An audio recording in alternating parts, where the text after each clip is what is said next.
Magandang araw mga kaibigan.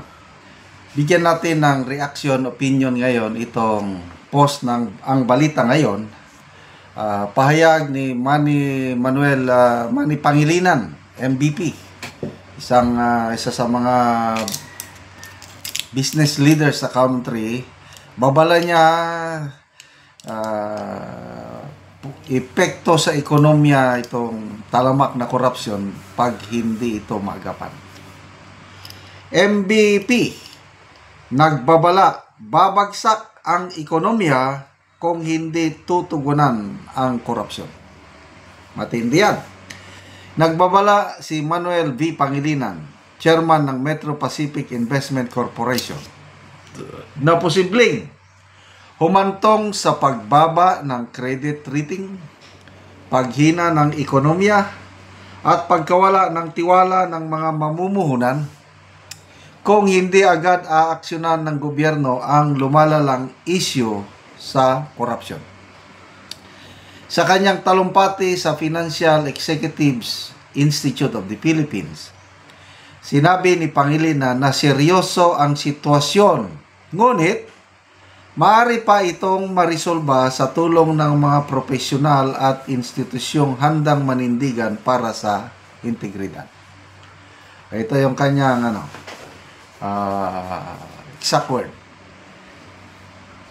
Nananatili akong tahimik tungkol sa isyong ito, pero kung papayagan ninyo ako, sasabihin kong ito ay problemang malulutas.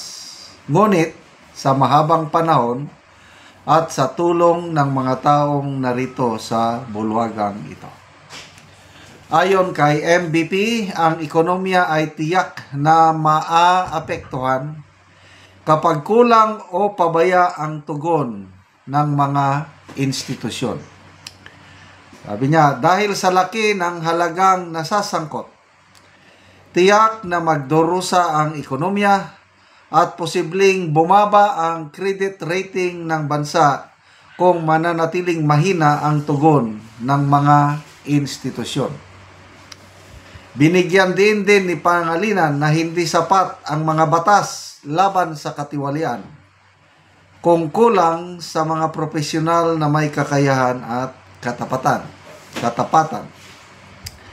Hindi lang ito tungkol sa paghuli ng mga magnanakaw. Kailangan ding nating punuan ang mga puwang sa sistema sa tulong ng mga profesional na may kakayahan at katapatan. Nabubuhay ang korupsyon hindi dahil matalino ang masasama, kundi dahil wala ang mabubuting tao.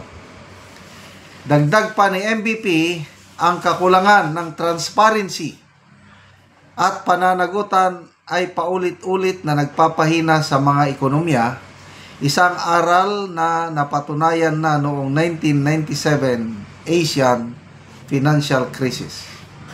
Sabi niya, hindi makakamit ng mundo ang tunay na kaunlaran kung talamak ang korupsyon. Walang gobyernong makapaglilingkod ng tapat sa mamamayan kung hinahayaan nitong mamayani ang katiwalian sa sarili nitong hanay. Correct. Sa huli, nanawagan si Pangilinan para sa transformative leadership at kulturang inuuna ang katapatan kaysa kita. Mahalaga ang kita, sabi niya. Kailangan nating umunlad. Ngunit mas mahalaga kung papaano ito nakakamit. Dapat laging manguna ang katapatan, magsimula sa itaas ang integridad, at mula sa ibaba itatayo ang tagumpay. Galing! So, salamat MVP. Chairman Metro Pacific Development Corporation. Agree ako sa sinasabi niya. Yung sinasabi ni MVP, ganyan din yung pronouncement ng Bangko Sentral kahapon ba yun o the other day. Naging honest ang Bangko Sentral dahil sa talamak na isyu ng korupsyon.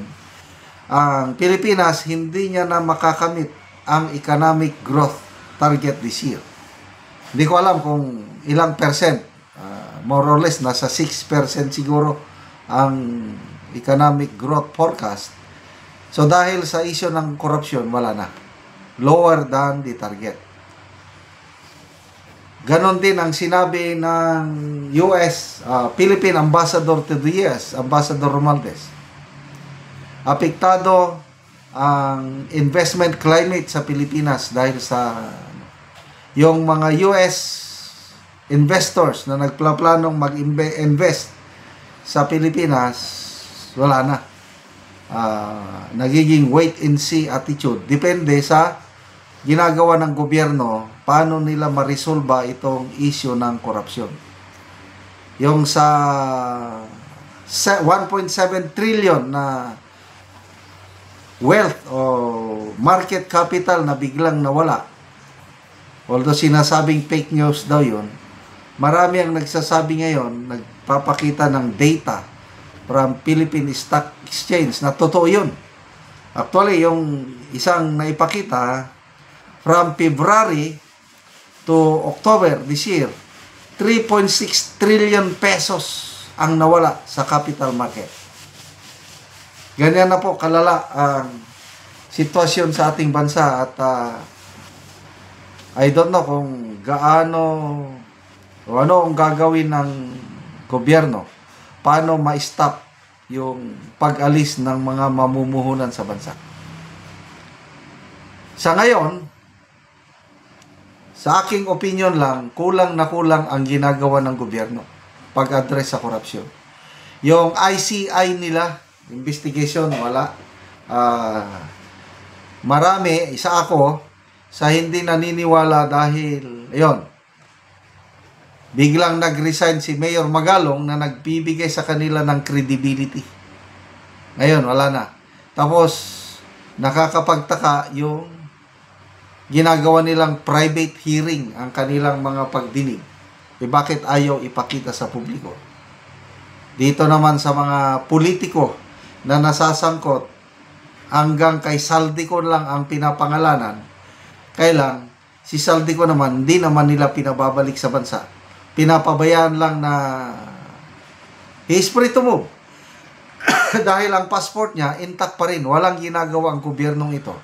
Kaya, dito mo makikita yung kulang sa commitment o seriousness ng gobyerno para mapanagot ang mga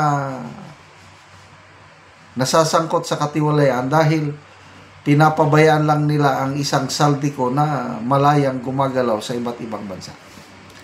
Salamat mga kaibigan sa inyong pagsubaybay sa ating channel. Nakakatulong kayo ng malaki sa Tribong Talandig ng Bukidnon dahil ang income natin sa channel na ito, pantulong po sa tribo. Namimigay tayo ng mga libreng yero at pako para makapagpatayo itong tribo ng mas maayos na tahanan. Panoorin nyo ang video na ito.